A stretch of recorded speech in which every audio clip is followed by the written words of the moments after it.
In this video, I'm going to show you how to invite friends in UFC 4, and it is only compatible in PS5 or PS4 or Xbox platform.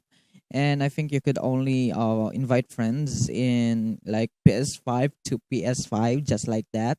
So first off, you just have to click in online modes.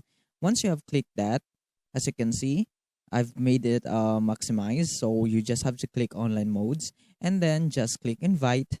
After you have chosen the fight rules, the venue, the created fighters, and all of that, you could see after you have made that, you could see this screen.